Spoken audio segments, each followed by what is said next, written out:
He says, the moment you take a paycheck, you're an employee, and that's the mindset. So my rich dad never paid me. It drove my poor dad, government employee, nuts. You gotta pay people, you gotta pay people. And rich dad was not saying that the paycheck was bad. He says he didn't want to be a slave to money. So as an entrepreneur, if rich dad folded, I just started another company. I don't need a paycheck. I don't need anybody to take care of me. If my government doesn't like me, I move to another country. So the entrepreneur is not so much the business. The entrepreneur is really the mindset and the skill sets and the different set of rules. You see, I don't operate, small business does not operate in the same rules as big business. Entrepreneur is a mindset first, a skill set, and rules. And depending upon whether you're an employee or a small business, the rules are different.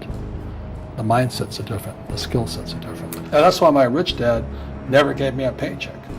He says, the moment you take that paycheck, you're an employee.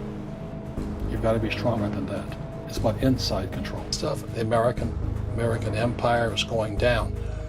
So this book kind of explains how we got there from a monetary side. Can it be saved, though? Do you think it can be saved? No. You don't think it can be saved? No. Robert, there's no chance it can be saved. Zero. So how are we going to be affected by this prediction? Well, you have to step back and look at the bigger picture. Okay. You see, it's not just money. We're at the end of the industrial age. And the industrial age was, and when an entrepreneur was in the industrial age, and the entrepreneurs created jobs. For example, Henry Ford, when he started Ford Motor, he created millions of jobs, or thousands of jobs. Sure. This is the information age. Also, the information age gives power to people like ISIS. So today, you don't need big arms factories, you don't need tanks and all that. You can be like ISIS using your cell phone, do social media, and kick our butts. They can just take our weapons like they do all the time. There's pictures of the Iraqi army selling our weapons and tanks and guns to ISIS. So the power has shifted. Mark Zuckerberg of Facebook, he said we should all read this book called The End of Power. The end of power is what's happening today. It is the end of the American empire. So in '83, I sold my business, the Nylon Wallet Company, and my wife and I and my friend Blair Singer and I hit the road teaching what we knew about entrepreneurship, but also what we saw coming in the future, and the future is now. Today America's second largest debtor nation in the world. The gap between the 1% and 99% is massive. We have ISIS attacking us and all this stuff. Do you think the direction America is going right now, they're driving some of the entrepreneurs out? You can't drive a real entrepreneur out. When I say out, meaning out of the country, could that be where money. Somebody says, I'm going to go outsource or I'm going to go move my business elsewhere? You think that's a cause and effect?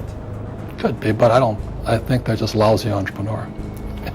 Got it. Look, people say, well, if they make the regulations real hard, the guy can't be an entrepreneur.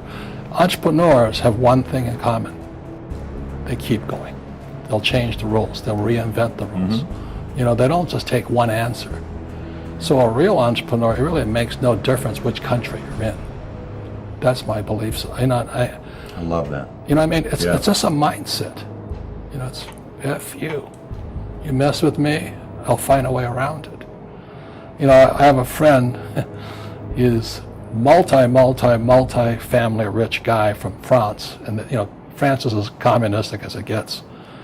75% top line for $1 million earners. Yeah, but that's why he lives here. So he started buying vineyards in Napa and Sonoma. So he bottled all of his stuff. It cost him more money, but he still figured out how to do it. Do you know what I mean? And now he has his wine with his California wine and all this. And so he went back to the French government and said, here, try this. See if it's not better. And so now they're all confused because he didn't break any rules. So I'll say it again. Entrepreneur is a mindset first, a skill set, and rules.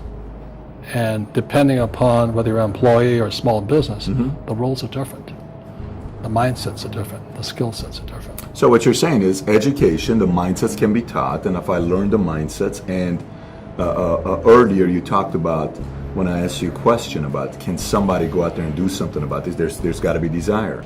But if I feed my mind, I got desire, I have an opportunity to make it as an entrepreneur. Desire and ambition. Sure. That's what it takes. Sure. That's why I say everybody can open a lemonade stand, but very few can be a rich one. I asked you a question. I said, what do you think is one of the biggest challenges that we're looking at? And you mentioned willpower. Can you elaborate on that willpower a little bit, on what you meant by that?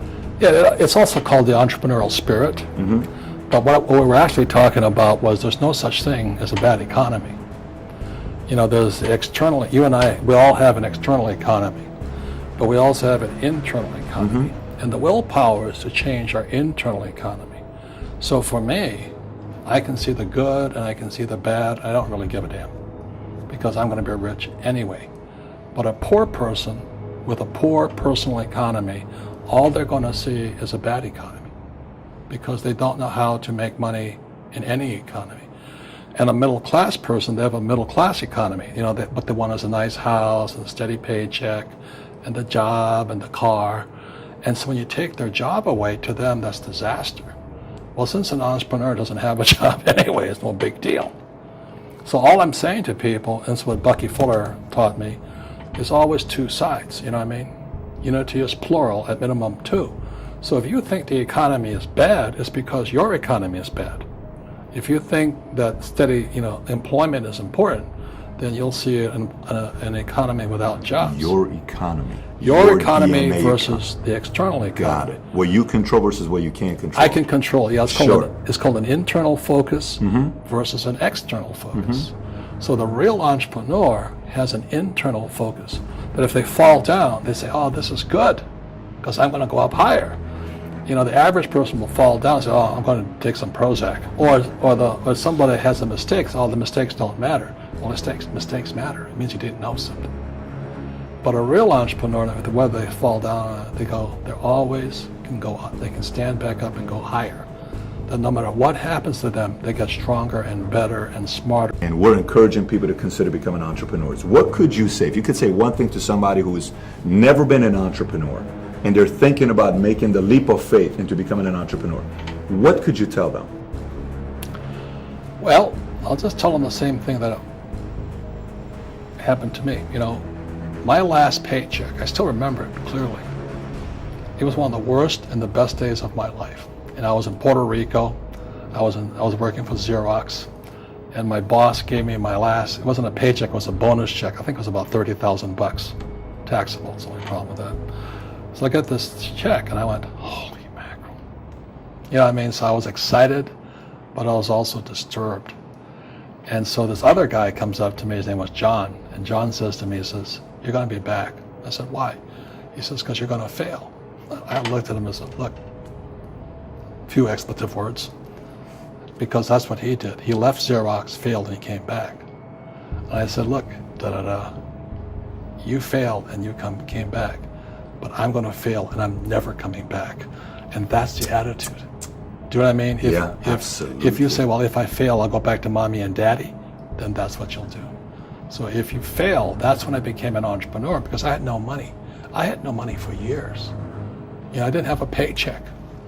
But that's what my rich dad encouraged me to do. He says, when you don't have this paycheck, you get hungrier, smarter, and it's a test of your character. Will you become a crook? Will you become dishonest? Will you cheat and steal? Or will you become a better human being? So really, that's the benefit of becoming an entrepreneur, is you really find out who you are when you don't have anything.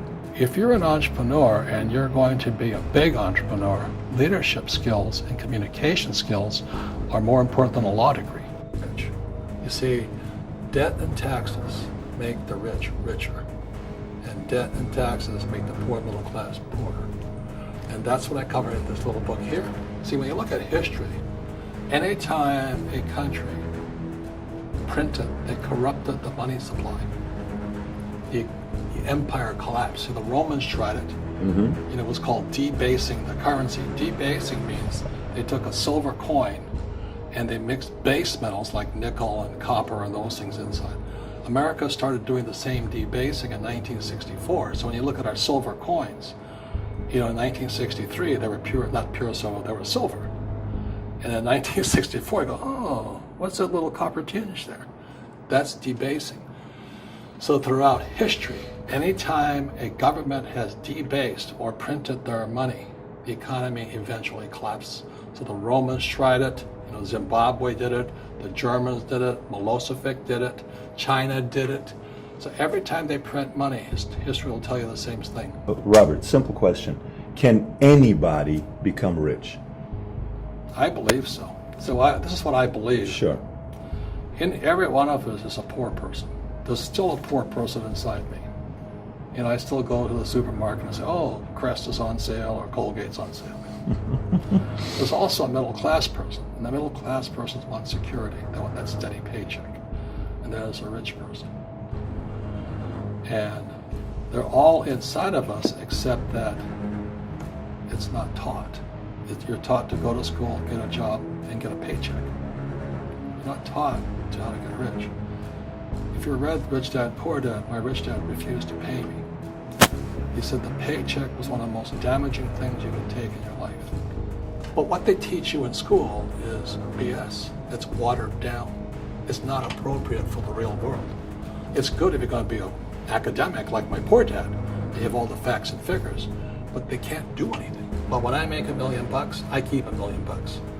And the reason is because I don't make it by working for money. See, if you work for money, you're taxed. So that's why lesson number 1 in Rich Dad, Poor Dad is the rich don't work for money. What we do instead is we create businesses as entrepreneurs. We acquire real estate. I don't invest in the stock market. Okay? So the reason is because as entrepreneurs, I have more control over my income, how much I make, and how much I pay in taxes. And because I'm an entrepreneur as well as an investor in real estate, I pay 0 tax. So every time I make, let's say, $1 million as an entrepreneur, I immediately invested in real estate. I have a 4-to-1 step up. So I put $1 million in real estate. I get $4 million from the bank. That's why I love banks.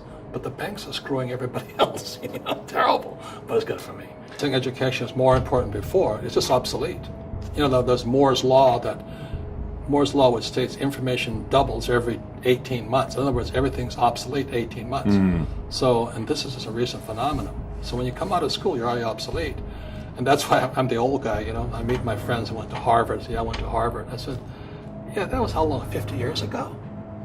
We talked about earlier, when you go to the supermarket, you buy a carton of milk, the first thing you check for is the expiration date. If the expiration date, let's say it's March 1st and it's already July, you better not drink that milk. Sure. The same thing happens inside our brains, is when we have obsolete ideas, we get obsolete results. So what's happening for most people, the idea of going to school, getting a job, working hard, saving money, getting out of debt, buying your house because it's an asset, investing for the long term, is obsolete. The world has changed. The world changed in 1971 when President Nixon took us off the gold standard and money became debt. So that's what we wrote about in this book. What Fuller and my rich dad were saying is that our wealth is being stolen via the money we work for. So when you save money, why would you save money? Because back in 1970, just before Nixon took us off the gold standard, I could go to a bank, I got 15 to 18% interest plus a toaster. You know what I mean? Today, the banks are charging you interest to save money. In other words, banks don't want your money because they printed too much of it. And that's why there's this bubbles in stocks and bubbles in real estate and all this. People are dumping the cash. Because as I said in here, savers are losers and cash is trash. And yet people, well, I want a high-paying job. Well, that's an obsolete idea. Get out of debt is an obsolete idea. You should learn how to get into debt, how to use debt to get rich, and they'll never teach you about taxes. The reason the 1% is way up here and the 99% are going this way is because when you print money, 2 things happen: inflation and taxes.